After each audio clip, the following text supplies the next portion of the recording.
Big Boss season 8 சிங்கம் தலையறிச்சு அடி அடி.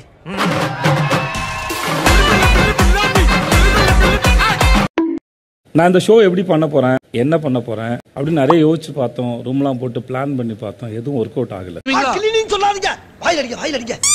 சில நாள் எந்திரிக்கும் போதே வந்து நம்ம ராஜா மாதிரி ஃபீல் ஆகும். சில நாள் வந்து ஒரு அரக்கனை போல ஒரு ஃபீல் ஆகும். தீர்ப்பு வழங்குற அன்னைக்கு நான் எப்படிப்பட்ட ஆளா இருப்பேன்னு எனக்கு தெரியாது. அதனால அண்ணன் இங்கேயே ஆரம்பிச்சிட்டாரு. அதனால ஏதாவது தவறு ஆயிடுச்சுன்னா முன்ன பின்ன பார்த்து பேசிப்போம். என்ன கேட்டாங்கன்னா பாதி பள்ளி உங்க மேல போட்டுறேன். என்ன ஏன்பா கேக்குறீங்க, ஓட்டு போட்டவங்களுக்கு கேளுங்க பண்றேன். என்ன கொடுத்துற நீ? உங்களை யாராவது கேட்டாங்கன்னா என்ன ஏன் பாக்குற தீர்ப்பாளர்களுக்கு கேளுங்க சொல்லிடுங்க. இந்த புது வீடு எப்படின்னு போய் பாத்துருவோமா? அதை விட வரேன்னா ஒண்ணு எனக்கு அதுக்காக தான் காத்து நிக்கிறேன். அம்மா தாயே அங்காள உன்னை நம்பித்தாமா. வெளியில நம்ம யாரா வேணா இருக்கலாம், எவ்வளவு பெரிய ஆளா வேணா இருக்கலாம். அந்த வீட்டுக்குள்ள வந்துட்டு அந்த வீட்டுல ஒரு ஆள் தான். இங்க மேல கீழே அந்த மாதிரி எந்த பாகுபாடுமே கிடையாது. அப்படி யாருக்காக ஏதாவது இருந்துச்சுன்னா இருந்த வீடு புரிய வச்சுனா வெரி குட்ரா. அது எப்பறம் என்ன பத்திர எல்லா விஷயத்தையும் மிக தெளிவா புரிஞ்சு வச்சிருக்க நீ. அட பேப்பர்ல போடுறானே. ஹாய், இந்த வீட்டை பத்தின உங்க புரிதல் ரொம்ப அழகா இருக்கு. ரொம்ப நன்றி. சண்முகம் உட்காருப்பா. 10 நிமிஷத்துல முடிஞ்சிரும். நம்ம பையன் தான். உள்ள போய் வீட்டை பார்க்கலாமா? தாராளமா. வீட்டுக்கு நடுவில் எவ்வளவு பெரிய கோடு. அங்கதான்டா இருக்கு இந்த ஸ்டேட் பாண்டியோட ட்விஸ்ட். கண்ணாடியா அது? கோட்டை தான் லிவிங் ரூம். இத பத்தி புதுசா சொல்றதுக்கு ஒண்ணு இல்ல. ஆனா வார வாரம் அவங்க புதுசு புதுசா கதை சொல்லுவாங்க. பெரிய பிரில்லியன்ட்டா இருக்கு. Sethu sir, all the best. உங்களுக்கும் ஆல் தி பெஸ்ட். வாங்க கேம் ஆரம்பிப்போமா?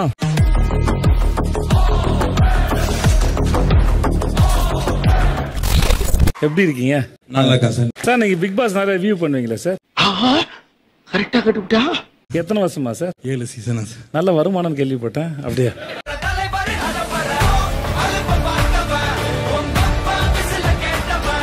இப்ப நீங்க வந்துட்டீங்களே, யார் சார் ரிவ்யூ பண்றதுன்னு? Good question. ஒரு நல்ல எனக்கு விமர்சனம் தேவை. நல்ல விமர்சகருக்கு தரமான கருத்துக்களோட சொல்லக்கூடிய என்னோட விமர்சனம் தரமா இருக்குமே தவிர தரம் தாழ்ந்து இருக்காது. ஐயா நீங்க என்னென்னமோ பேசுறீங்க, எனக்கு ஒரே குழப்பமா இருக்குயா. அப்படி பேச விடுங்க. நீங்களே கைத்திட்டு கெடுத்துறாதீங்க யாரையும். அது வாஸ்தவம் தானே. விமர்சனம் எல்லாமே கருத்துக்கள் தான், உண்மைகள் இல்ல. என்னடா நம்ம ஒண்ணு கேட்டா அவன் ஒண்ணு சொல்றான். நீங்க இல்லைன்னா யார் ரிவ்யூ பண்ணுவான்னு கேட்டதுக்கு இவ்வளவு பெரிய பதில். அதுல நடுவில் ஒரு கூட்டம் கை வேற தட்டுது.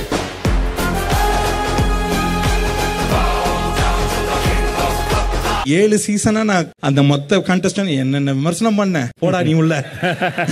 அப்ப ஆப்ப எதிர்பார்த்தா வந்திருக்காரு.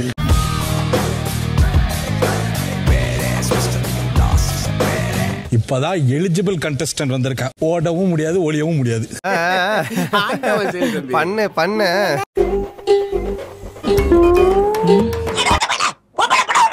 மன்னிச்சுக்கம்மா, தெரியாம வந்துட்டேன். நீங்க வச்சிருக்க எந்த சேர் இருக்கும் பார்க்க அழகா இருக்கு. உடஞ்சா அடியே நீ அக்கௌண்ட்ல கழிச்சிடாதீங்க. பர்னிச்சர் மேல கை வச்சா முதல் டெட் பாடி நீதான்டா. அப்பாடி பாடா கண்ணு இப்பதான்டா பளிச்சு தெரியுது. அடுத்த 106 நாளுக்கு இதுதான் என் வீடு. கான்ஃபிடென்ட். ரெண்டாவது கண்டஸ்டன்ட் கூப்பிடலாமா? டேய், ஒரு அப்பா வச்சுட்டு அவர் பொண்ணை வந்து கூப்பிட்டுக்கிற. ஆனா ஒரு விஷயம் மட்டும் சொல்லிக்கிறேன், கொஞ்சம் சீரியஸா ஸ்ட்ரிக்டா இருந்தா வருத்தப்படாது. என்ன? கண்டிப்பா கண்டிப்பா. அப்புறம் நான் பொறுப்பு கிடையாது. தெரியுதுல்ல? ஆனா என்னைக்காவது ஒரு நாள் மட்டமா கேம் ஆடிட்டு வார கடைசியில வந்து அப்பான்னு சொல்லி ஏமாத்த கூடாது. மறுபடியும் தூக்கி தொங்க விட்டுறீங்க. தோலை உரிச்சு தொங்க விட்டுருவோம். எதுக்கே அதெல்லாம் போய்கிட்டு. உங்களுக்கு 2 மில்லியன் ஃபாலோவர்ஸ் கேள்விப்பட்டேன்.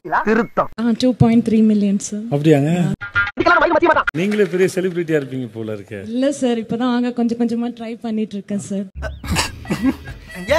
நல்ல வேலை சொன்னீங்க. நான் இன்னொன்னு வேற நினைச்சேன். நினைப்படா நினைப்ப. நீங்க பேசும்போது சொன்னீங்க நான் பாசிட்டிவிட்டியை கிரியேட் பண்ண வந்திருக்கேன். உங்களை ஹர்ட் பண்ணா கூடவா? மாட்டிக்கிட்டியா? நான் வந்து ஒரு மிரர் மாதிரி சார். அது எல்லாருக்கும் பொருந்துமே. அது இல்லையா?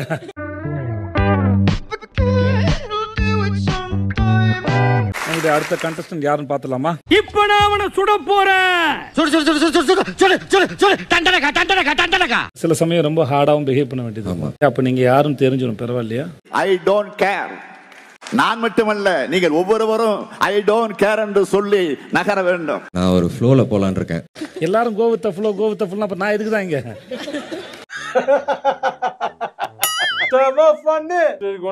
அந்த ஒரு யதார்த்தம் எப்போதுமே இருக்குது. எப்படின்னு வேஷம் போடுறது தான் காசு வாங்குறேன், சொந்த வாழ்க்கை வேஷம் போடணுமான்னு.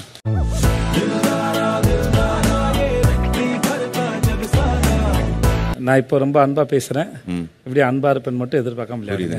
ஓகே, இப்ப பாருங்க, இப்ப பாருங்க, இப்ப பாருங்க. நீங்க அதான் உங்களுக்கு நீங்களாம் வந்து இந்த என்றென்று மார்க்கண்டேயன் மாதிரி வயசே ஆகாதவங்களுக்குலாம். ஐயோ சார், உனக்கு தெரியுமாடா? உனக்கு தெரியுமாடா? உனக்காச்சும் தெரியுமாடா? எனக்கே தெரியாது. அவங்களோட யூடியூப் சேனல் பாத்துருக்கேன். அப்படியா? ஆமா. அப்புறம் நீங்க இந்த படங்கள் ரிவ்யூ பண்ணுவீங்கல்ல? ஐயோ, அதையும் பாத்துருக்கீங்க? அதையும் பாத்து. நான் படிச்சுக்கல கூட்டத்து அந்த டீச்சர்ட்ட அப்படியே கேளுங்க. அந்த கண்ணுக்கு அப்போ உன்ற கையில இருக்கு 100 நாளுக்கு அப்புறம். 100 நாள் என்ன இப்பயே தரேன். இல்ல முடிஞ்சிச்சு, கூட்டு கிளம்புங்க. வந்தவனே ஜெயிச்சாங்க. நீங்க நம்ப ஸ்ட்ரிக்ட்ங்க. இருந்தாலும் கடலமுத்து ரொம்ப ஸ்ட்ரிக்ட்பா. ஸ்ட்ரிக்ட்டா இல்லனா உங்க முன்னால எல்லாம் உத்தியோகம் பார்க்க முடியுமா? இது டூப்ளிகேட்டா? ரொம்ப நன்றி. எதை வச்சு டூப்ளிகேட் சொன்னீங்க? நிறைய படிச்சிருக்கேன்னு சொன்னீங்க. எழுதுற ஒரு விஷயத்தை திட்டுறீங்க. நெகட்டிவிட்டி. சோ அது நீங்க எப்படி ஹேண்டில் பண்றீங்க? இப்படி ஒருத்தர் போய் நான் பழகி ப்ரூவ் பண்ண முடியுமா என்னால? வீட்டை ரெண்டா பிரிச்சிருக்கோம். இதுல ஆண்கள் எந்த பக்கம், பெண்கள் எந்த பக்கம், நீங்க தான் முடிவெடுக்க போறீங்க. சாம்பார் ஆப் எனக்கு. இன்னைக்கு ஏதாவது கவிதை வச்சிருக்கீங்களா? ரெடி. நீங்க தப்பு பண்ணிட்டீங்க.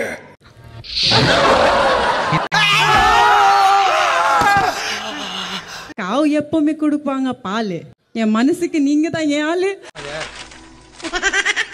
ஏய், வாய முன்னேந்து போட. எதா அசிங்கமா பேசிட்டு போற. நீங்க இது வரைக்கும் ஒரு பசுமாட்டை அவங்க மரியாதை சொன்ன ஒரே ஆள் நீங்க தான். இஞ்சி பூண்டு பேஸ்ட் நீங்க தான் பெஸ்ட். ஆஃப் பண்ண சொல்றாங்க. இஞ்சி பூண்டு பேஸ்ட் நீங்க தான் பெஸ்ட். ஆஃப் பண்ண சொல்லு. உங்களோட அடுத்த கண்டஸ்டன்ட் யாருன்னு பார்த்தலாமா? இல்லையா? டெஃபினெட்லி. சார் வாங்க சார். யார் இது? இனிமே இப்படி செய்யறவன் எவன்டா? அவனுங்களுக்கெல்லாம் நான் எவன்டா? சார் பயப்படாதீங்க சார். நீங்க ஒரு படம் டைரக்ட் பண்ணீங்க. இப்ப கான்ட்ரோவர்சிஸ்லாம் வந்ததுல அந்த ரஞ்சித்தை நான் அதுக்கு முன்னாடி பார்த்ததில்ல. ஆனா உங்க முகம் வந்து ஒரு நம்பிக்கைக்குரிய நண்பனை போல இருந்த ஒரு முகம் அது. ரொம்ப கொடுத்து வச்சோப்பா. நான் அந்த முகத்தை நான் வந்து கவுண்டமாலை எடுத்து பேசின ஒரு ரஞ்சித் இருக்கார்ல, அவருக்கு நான் அதை பார்க்கல. உங்க கூட யார் வந்திருக்கா? அருள், வணக்கம். சாப்பிட்டீங்களா? சாப்பிட்டேன் சார். நீங்க சாப்பிட்டீங்களா சார்? ஊர்ல இது முதல்ல கேட்போம் எப்பவுமே. எங்க ஊர்லயும் கேட்போம் சார். அது வழக்கம் தான் சார். அது மியூசிக். நீங்க என்ன நினைக்கிறீங்கன்னு கேட்க வந்தேன். எதை பத்தி? வாய்ஸ் பத்தி. மிமிக்ரி பண்ணுவீங்களா? இதுதான் சார் மிமிக்ரி வாய்ஸ். இல்ல புரியல. ஃபோன் கால் வந்தா ஆக்சுவலி இந்த வாய்ஸ் வந்துரும். ஓகே. அப்புறமா ஒரிஜினல் வாய்ஸ் எடுத்துருவேன். என்னடி வாய்ஸ் இது? உங்களை கிண்டல் பண்ணவே இல்லை, சத்தியமா கிண்டல் பண்ணவே இல்லை. ரொம்ப ஸ்வீட்டா இருக்கு. உங்களுக்கு நல்லா இருக்கு சார். ஆமாமா. எஸ். இதுல என்னப்பா சந்தேகம்? அண்ணா ஒரு முத்தம் மட்டும். ஆஹா, அவனா நீ? இல்ல நான் எல்லாருக்கும் கொடுத்துக்கிட்டே இருப்பீங்க, எனக்கு மட்டும் கொடுக்கவே இல்லை. எனக்கு நான் கேட்கிற இடத்துல நீங்களும் இல்லை, கொடுக்குற இடத்துல நானும் இல்லை. ஐயோ சினுங்கிறானே, போடா வரியா. எனக்கு ஒரு முத்தம் கொடுத்தீங்கன்னா அந்த ஒரு பக்க பலமா வச்சு ஒரு 106 நாள் நான் சர்வே பண்ணிடுவேன். நான் உங்களுக்கு ஒரு அட்வைஸ் சொல்லட்டுமா? உங்க வாழ்க்கை நல்லது நடக்கும், ஏதாவது பேசி கெடுத்துருவீங்க. பார்த்து.